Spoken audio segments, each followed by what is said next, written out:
មនុស្សរាប់ពាន់នាក់នាំគ្នាភៀសខ្លួនខណៈកងទ័ពស៊ីរីបិទគប់តំបន់ដែលគ្រប់គ្រងដោយជនជាតិឃឺតក្នុងទីក្រុងអាឡេប៉ូចំពេលមានការប៉ះទង្គិចគ្នាមនុស្សរាប់ម៉ឺននាក់ភៀសខ្លួនពីទីក្រុងអាឡេប៉ូប្រទេសស៊ីរីក្រោយមានការប៉ះទង្គិចគ្នាយ៉ាងខ្លាំងក្លារវាងកងទ័ពនិងកងកម្លាំងឃឺតមនុស្សរាប់ម៉ឺននាក់បានភៀសខ្លួនចេញពីផ្ទះសម្បែងរបស់ពួកគេក្នុងទីក្រុងអាឡេប៉ូប្រទេសស៊ីរីបន្ទាប់ពីកងទ័ពបានប្រកាសសង្កាត់របស់ជនជាតិឃឺតចំនួន2ថាជាតំបន់យោធាហួតជិតចំពេលមានការប៉ះទង្គិចគ្នារយៈពេល2ថ្ងៃជាប់គ្នាជាមួយកងកម្លាំងប្រជាធិបតេយ្យស៊ីរី SDF ដែលដឹកនាំដោយជនជាតិឃឺតនាយកដ្ឋានកិច្ចការសង្គមបាននិយាយកាលពីយប់ថ្ងៃពុធថាមនុស្សជាង45ម៉ឺននាក់បានផ្លាស់ទីលំនៅចេញពីទីក្រុងដោយសារតែការប្រយុទ្ធគ្នាដោយភាគច្រើនបានធ្វើដំណើរទៅទិសពាយៀបឆ្ពោះទៅកាន់តំបន់អាហ្វ្រីនគ្រួសារដែលភៀសខ្លួនជាច្រើនបានចាកចេញដោយថ្មើរជើងតាមរយៈច្រឡោះមនុស្សធម៌ដែលបើកដោយកងទ័ពស៊ីរីដើម្បីឲ្យស៊ីវិលចាកចេញពីតំបន់ដែលមានការប្រយុទ្ធគ្នាខ្លាំងពួកគេបានវេចខ្ចប់សម្ភារៈតាមខ្លួនតាមដែលអាចធ្វើទៅបានដោយមិនច្បាស់ថាតើនឹងអាចត្រឡប់មកវិញនៅពេលណា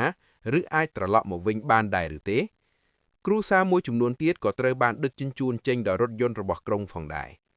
ការប៉ះទង្គិចគ្នាដែលបានចាប់ផ្ដើមកាលពីថ្ងៃអង្គារនិងបានសម្លាប់មនុស្ស9នាក់យោងតាមមន្ត្រីម្នាក់គឺជាការប្រយុទ្ធគ្នាដ៏សាហាវបំផុតរវាងកងទ័ពនិងក្រុម SDF បន្ទាប់ពីភាគីទាំងពីរបានបរាជ័យនៅក្នុងការអនុវត្តកិច្ចព្រមព្រៀងកាលពីខែមិនិនា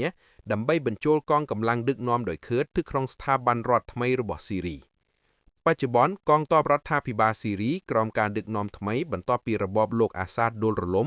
បានប្រកាសសង្កាត់ Sheikh Maqsoud និង Ashrafiyeh ក្នុងទីក្រុងអាឡេប៉ូថាជាតំបន់យោធាបិទជិតមន្ត្រីស៊ីរីបានកំណត់ឲ្យសនៈវាលឲ្យស៊ីវិលចាកចេញតាមច្រឡោះមនុស្សធម៌មុនពេលបើកប្រតិបត្តិការយោធាទ្រង់ទ្រាយបំផុតប្រឆាំងនឹងក្រុមអ្នកប្រយុទ្ធឃឺត SDF ការប៉ះទង្គិចគ្នាកើតឡើងដោយសារភាពតានតឹងជុំវិញការបញ្ចូលកម្លាំងឃឺតទៅជួរកងទ័ពជាតិនិងការបាញ់ប្លង់ផ្តាក់គ្នាទៅវិញទៅមកក្នុងទីក្រុងការប្រយុទ្ធគ្នាដ៏សាហាវបានផ្ទុះឡើងរវាងអ្នកប្រយុទ្ធដឹកនាំដោយឃឺតនិងកងកម្លាំងស៊ីរីអ៊ីស្រាអែលនិងស៊ីរីយល់ព្រមបង្កើតខ្សែទូរស័ព្ទទំនាក់ទំនងផ្ទាល់នៅក្នុងកិច្ចចរចាដែលសម្របសម្រួលដោយសហរដ្ឋអាមេរិករូបិយប័ណ្ណថ្មីរបស់ស៊ីរីបានលុបរូបភាពគ្រួសារអាល់អាសាដចេញដើម្បីជំរុញសេដ្ឋកិច្ចឡើងវិញ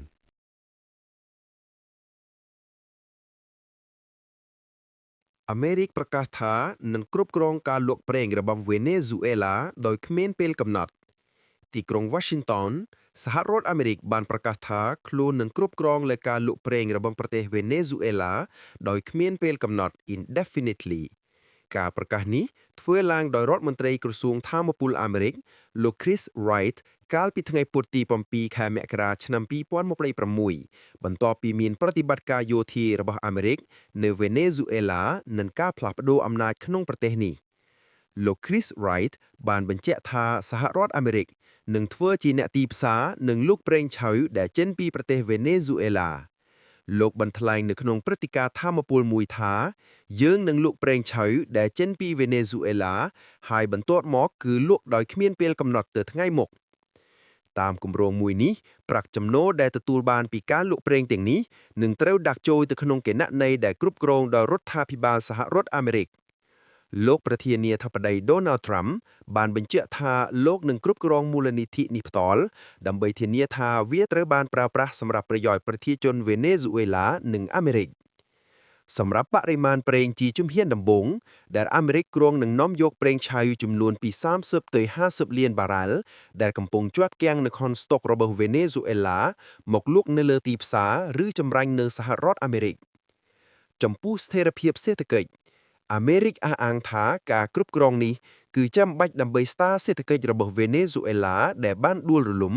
និងដើម្បីការពារកុំឲ្យប្រាក់ចំណូលធ្លាក់ទៅក្នុងដៃអ្នកដែលគ្រប់គ្រងវាខុសផ្នែកខ្លះពីប្រាក់ចំណូលអាចនឹងត្រូវប្រើប្រាស់ដើម្បីសងបំណុលដល់ក្រុមហ៊ុនប្រេងអាមេរិកដូចជា Exxon Mobil និង ConocoPhillips ដែលត្រូវបានរឹបអូសទ្រព្យសម្បត្តិដោយរដ្ឋាភិបាលវេណេស៊ុយអេឡាកាលពីអតីតកាលលោក Wright បានសង្កត់ធ្ងន់ថាការគ្រប់គ្រងការលក់ប្រេងគឺជា leverage ឬអំណាចតថ្លៃដ៏សំខាន់ដើម្បីជំរុញឲ្យមានការផ្លាស់ប្ដូរដែលចាំបាច់នៅក្នុងប្រទេសវេណេស៊ុយអេឡាប្រទេសចិនដែលជាអតិថិជនប្រេងដ៏ធំរបស់វេណេស៊ុយអេឡាបានរិះគន់យ៉ាងខ្លាំងចំពោះចំណាត់ការនេះ ក្រសួងការបរទេសចិនបានលើកឡើងថាវេណេស៊ុយអេឡាមានអធិបតេយ្យពេញលេញលើធនធានធម្មជាតិរបស់ខ្លួនហើយការដែលអាមេរិកចូលគ្រប់គ្រងនេះគឺជាការរំលោភលើច្បាប់អន្តរជាតិ